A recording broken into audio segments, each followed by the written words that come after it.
as we all know, 1/3 of Rocafella Inc., which owns Reasonable Doubt, is for sale. And I've gotten a lot of calls, a lot of offers. I don't know if people are hummer stunting, you know, or not. We'll see who shows up. But I definitely got some very healthy offers, and I appreciate those. So you image yourself after a gay painter. Your big homie want to look like a gay painter. What are we talking about here? We're talking about Basquiat. He wants to look like a gay painter. Jay got all the trophies, man. That's because he signed that contract. What contract? The one with Beyonce. No, if you don't sign, you don't give him a trophy, she ain't coming. So it looks like 50 Cent is back at it again, stirring up drama with Jay-Z, and the whole mess started when Dame Dash dropped a bombshell video announcing he's looking for buyers for his 1/3 ownership of Rocafella Records. Oh, and to sweeten the deal, or maybe just to flex a little, Dame said he's throwing in an original Rocafella chain if the bid goes over $10 million. And guess who allegedly slid into his DMs with an offer? You guessed it, 50. Word on the street is that 50 is ready to throw down some serious cash to get his hands on that Rocafella share, and in true 50 Cent style, he just couldn't resist taking a jab at Jay-Z while he's at it.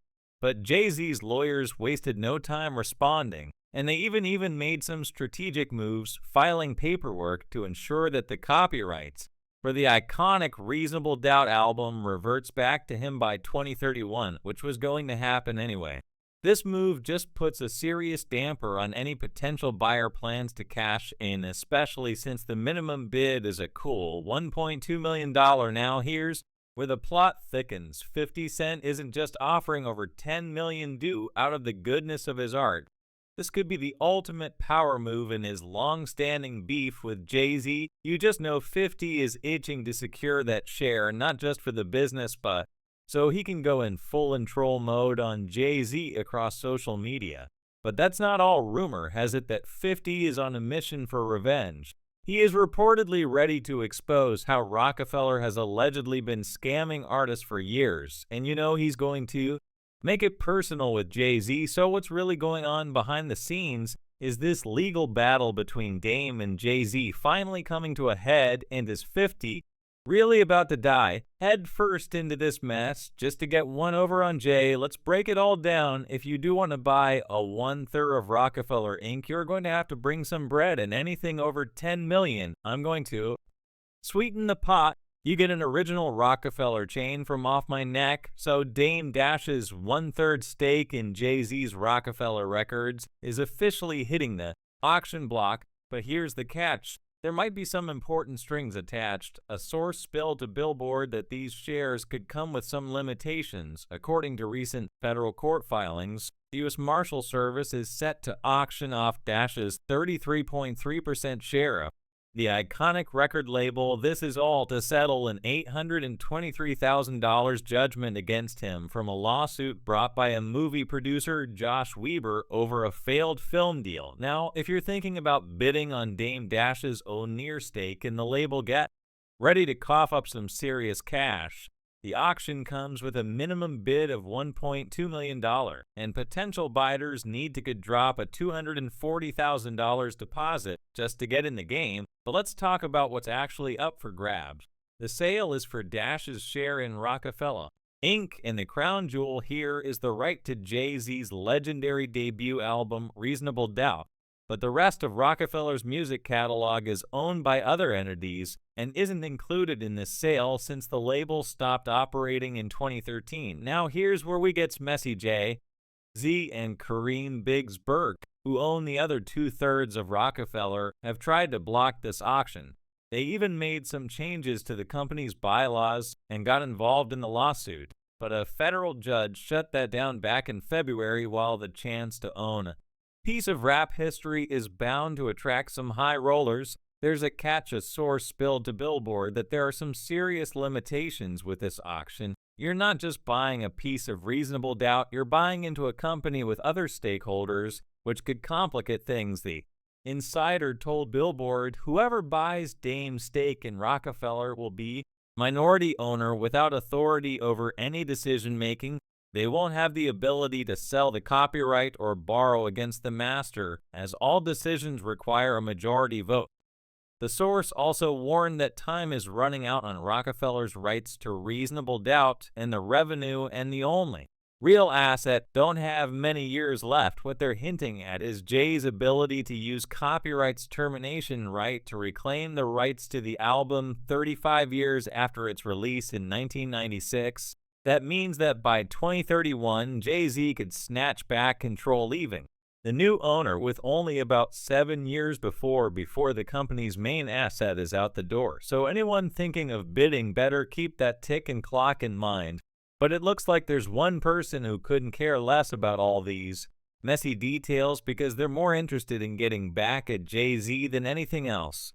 Oh, you guessed it, it's 50. He's all about that petty revenge, and this auction is just another chance for him to one-up Jay. The drama between 50 Cent and Jay-Z has been brewing for over 2 decades, and what started as some friendly competition quickly turned into full-blown beef. Let's throw it back to 1999 when 50 dropped his track How to Rob and took his first shots at Jay, and you know Jay-Z wasn't about to let that slide. He fired back on It's Hot. Some like it hot with that iconic line, I'm about $1, what the F is 50 Cent?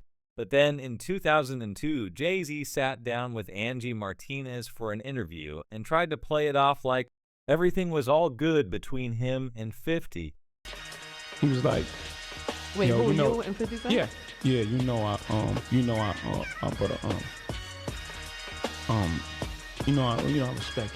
respect your record. Yeah, I like that record. It was hot. But you know I gotta spank you dogs. That was the conversation. No doubt, do your thing. Right. There's a huge difference in energy internationally at 50 Cent and Jay-Z. In fact, his largest selling record sold 430-something thousand copies. My largest selling records, plural, 2 of them sold 5 million.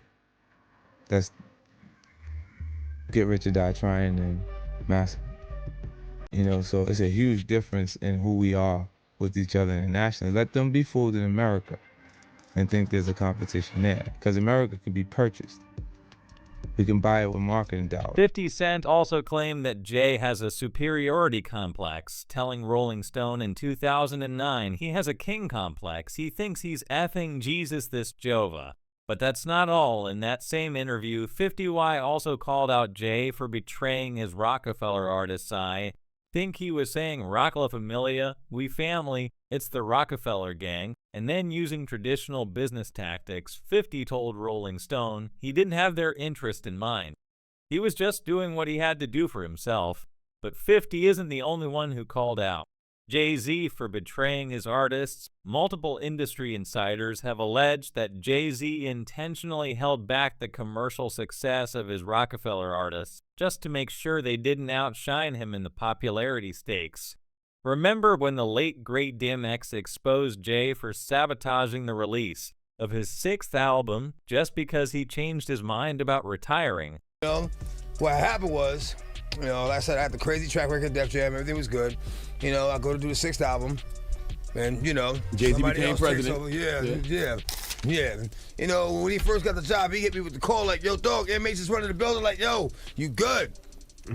Finish the album, shoot the video. What happened? Niggas go on vacation and, you know, we don't know. What you mean you don't know? How do you listen to a whole album, pick a single, shoot a video, then don't know? Okay, I see what's really good. You're trying to eliminate the competition. You know, because at first you retire, you know, then get me off the label, now you're back rapping again. Okay. It's all good.